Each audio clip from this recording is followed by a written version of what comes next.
देवा टकली करे बाबा, मला एकदाची टकली कर. का पुरुष टकले आहेत तेवढे बस नाही का? अहो काय करू, बॉबकट करायला सुद्धा केसच राहिले नाहीत. पूर्वी आई आजी घरीच तेल करायच्या. दाट लांब सडक सुळसुळीत केस असायचे, डळायचेच नाहीत. पण आता आई आजीलाच तेल करता येत नाही ना, मग काय करायचं? काळजी नको, तोडकर संजीवनीनं तयार केलेलं आई आजीच्या हातचं तेल केस प्रभा आल्मंड प्लस तेल. लहानांपासून मोठ्यांपर्यंत उपयोगी तोडकर संजीवनीचे केस प्रभा सर्वत्र उपलब्ध. ना याचं ना त्याचं, आमचं तेल आई आजीच्या हातचं. ठीक आहे ठीक आहे. मनीषाताई. अध्यक्ष महोदय, मनीषाताई होऊ दे.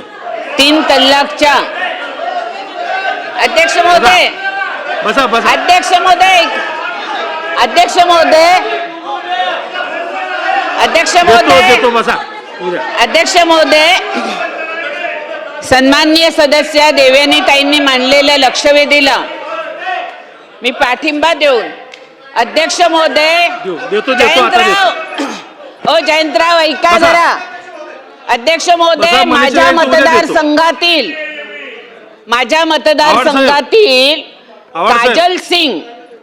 काजल सिंग नावाच्या मुलीने मुस्लिम युनुस अन्सारी बरोबर लग्न केलं आणि लव जिहाद नंतर 3 मुलांसहित ह्या काजल सिंग म्हणजे आताची तांजेरी अन्सारी हिला 3 मुलांसहित तल्लाक देऊन तिला घरी पाठवलं.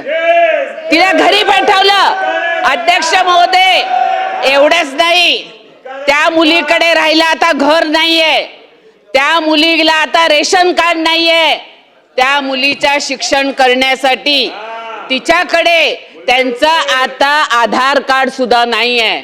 अध्यक्ष महोदय, सन्माननीय पंतप्रधान नरेंद्र मोदीजींनी मुस्लिम महिलांना न्याय देण्यासाठी 3 तल्लाक आणला आणि हे सरकार, हे न्यायालय, हे तुमच्या कुराणावर चालत नाही, संविधानावर चालतं.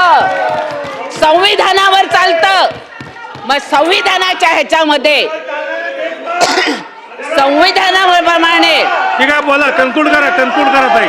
संविधानाप्रमाणे अध्यक्ष महोदय, अध्यक्ष महोदय, 3 तल्लाक मध्ये अनेक मुस्लिम महिलांवर अत्याचार होत आहेत, अत्याचार. आणि सन्माननीय प्रधानमंत्री नरेंद्र मोदीजींमुळे आज अशा पीडित महिलांना न्याय द्यायचं काम देशाचे पहिले पंतप्रधान नरेंद्र मोदीजींनी केलेलं आहे. अध्यक्ष महोदय, त्या 2 मुस्लिम मुली नाशिक जिल्ह्यातील शबाना शबुद्दीन खान व मिनाज अशरफ मलिक ह्या 2 मुलींनी तक्रारी केलेल्या आहेत. ह्या तक्रारीचा त्यांचा निष्कर्ष असा आहे की त्यांना अजून न्याय मिळालेला नाही. तर सन्माननीय मंत्री महोदयांना माझा प्रश्न आहे की अशा 3 तल्लाकच्या ज्या महिला पुढे येत आहेत, समाजाच्या विरोधात जाऊन पुढे येत आहेत, ह्यांना आपण संरक्षण द्यायला पाहिजे, त्यांना न्याय द्यायला पाहिजे. तो तुम्ही न्याय देणार का?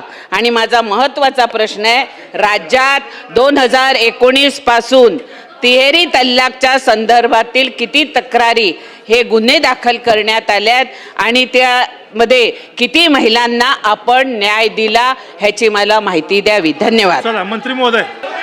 लास्ट जाधव साहेब लास्ट चला. सन्माननीय अध्यक्ष महोदय, या सभागृहामध्ये एक अत्यंत गंभीर असा प्रश्न निर्माण झालेला आहे आणि सर्वसाधारणपणे या सभागृहामध्ये ज्या चर्चा होतात त्याचा परिणाम हा सभागृहाच्या बाहेर हा वेगवेगळ्या समाजांवर होत असतो.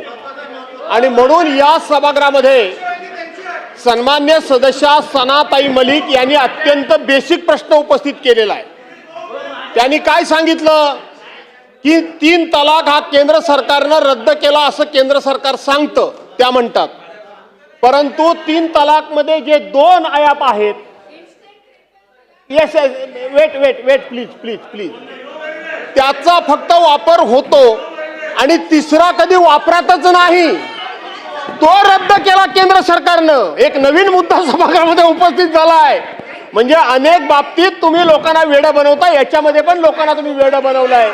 याचा अर्थ महिलांचं संकट दूर झालेलं नाही, महिलांना फसवण्याचं काम तुम्ही केलेलं आहे. आणि म्हणून अध्यक्ष महोदय, दोन्ही बाजूने ऐकून घ्या. सना मलिक यांना पूर्ण बोलू द्या ही माझी विनंती आहे. सना मलिक यांना पूर्ण बोलू द्या ही माझी विनंती आहे. आणि राज्य अशा एका गंभीर प्रश्नावर राज्याच्या मुख्यमंत्र्यांनी उत्तर द्यायला पाहिजे होतं. राज्याचे मुख्यमंत्री आहेत कुठे? त्यांना माहिती नाही ही अडचण आहे. अध्यक्ष महोदय, सन्माननीय सदस्य भास्करराव जाधव यांनी ते जो प्रश्न उपस्थित केलेला आहे किंवा त्यांनी जो इथे मुद्दा मांडलेला आहे, थांबा ना, अहो बोलू द्या ताई, बोलू द्या ना, उत्तर देऊ द्या, मी बोलतो ना. सन्माननीय सदस्यांनी इथे जो ते अध्यक्ष महोदय ठरवतील, सन्माननीय सदस्यांनी इथे जो प्रश्न उपस्थित केलेला आहे, सनाताई मलिक यांनी जो इथे मुद्दा मांडला, त्यांचं असं म्हणणं होतं की कुराणामध्ये ज्याची तरतूद नाही त्याच्यावरती कायदा तयार झाला. पण मुळात कायदा तयार होत असताना कुठे संबंधच नाहीये. कायदा तयार होत असताना, कायदा हा माझ्या हातामध्ये आहे, कायदा तयार होत असताना कुठेही कुराणाचा त्याच्यामध्ये उल्लेख नाही. एवढाच फक्त उल्लेख आहे की जर का घटस्फोट देत असताना एखाद्या व्यक्तीने आपल्या पत्नीला फक्त फोनवरून सांगितलं की मी तलाक देतोय, फक्त मेसेज पाठवला, फक्त ईमेल केला, ऐकून तर घ्या. कायद्याची तरतूद सांगतोय. मंत्री महोदय, जर का हे झालं, अशा पद्धतीने जर का घटस्फोट दिला गेला तर त्याच्यावरती हा कायदा लागू होतो. मग अध्यक्ष महोदय, हे जर का होत नाही, मग या तक्रारी कुठून आल्या आपल्या महाराष्ट्र राज्यामध्ये? मग या तक्रारी कुठून आल्या नितेशजी? मग आपल्या महाराष्ट्रामध्ये तक्रारी कुठून आल्या? जर का तक्रार नाही, मग तक्रारी कुठून आल्या? अध्यक्ष महोदय, 2025 ला 39 गुन्हे दाखल केलेले आहेत, 137 आरोपींवरती गुन्हे दाखल केलेले आहेत, 95 लोकांवरती आपण अटकेची कारवाई केलेली आहे. मग ह्याची गरज का पडली? मग आमच्या महिला तिथे तक्रारी घेऊन काय येत आहेत? अध्यक्ष महोदय, हा कायदा कुठल्याही एका धर्माच्या विरोधात नाही. फक्त घटस्फोट देत असताना संविधानामध्ये किंवा कायद्यामध्ये जी तरतूद आहे त्याची अंमलबजावणी होत नसेल तर, आणि चुकीच्या पद्धतीने तलाक दिला गेला असेल तर त्यांच्याकडे कायदा लागवड त्याची अंमलबजावणी आहे. ताज्या घडामोडी पाहण्यासाठी माझा महाराष्ट्र न्यूजला आजच सबस्क्राईब करा.